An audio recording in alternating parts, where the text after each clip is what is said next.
아침 햇살 아래의 해화문, 무너졌다가 다시 세워진 성문입니다. 화려한 봉황을 지나 과거와 현재가 교차하는 길로 나아갑니다. 거친 성벽 위로 아침 햇살이 스며듭니다. 차가운 돌의 질감에서도 온기가 느껴집니다. 발걸음마다 느껴지는 즐거움에 저 멀리 서울의 현대적인 풍경이 한눈에 들어옵니다. 도심의 소음이 성벽 너머로 멀어집니다. 오직 바람과 햇살만이 이 길을 가득 채웁니다. 잠시 이 평온한 시간을 함께 느껴보시죠.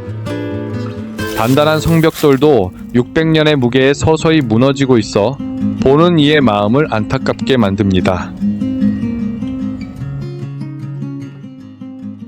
지금 보시는 것은 각자 성석인데요. 여기 낙선 구간에는 충북 영동 사람들이 와서 이 성을 쌓았다는 내용입니다.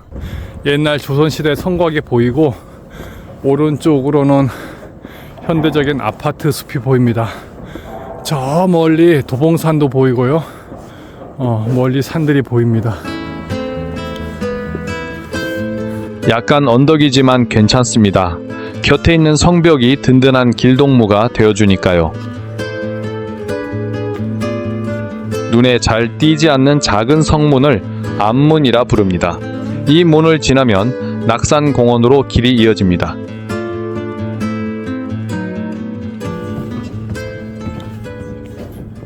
와, 여기는 더 멋집니다. 여기가 낙산공원인데요. 성 안쪽에서 이렇게 성 바깥쪽을 바라볼 수 있습니다. 야, 여긴 정말 풍광이 멋지네요. 밑에서 봤던 것보다 더 멋진 것 같아요.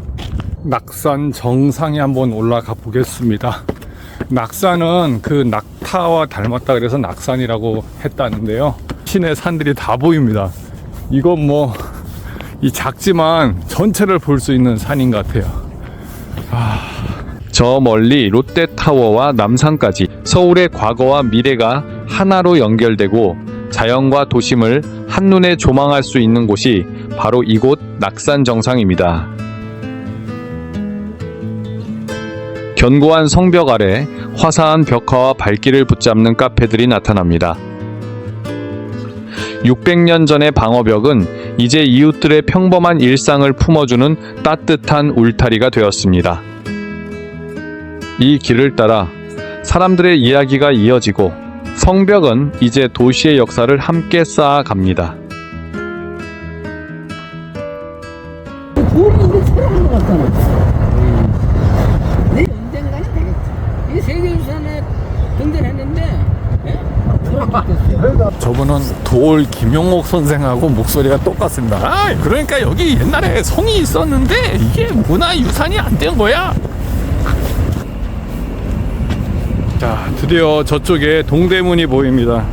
동대문 풍경을 한번 보겠습니다.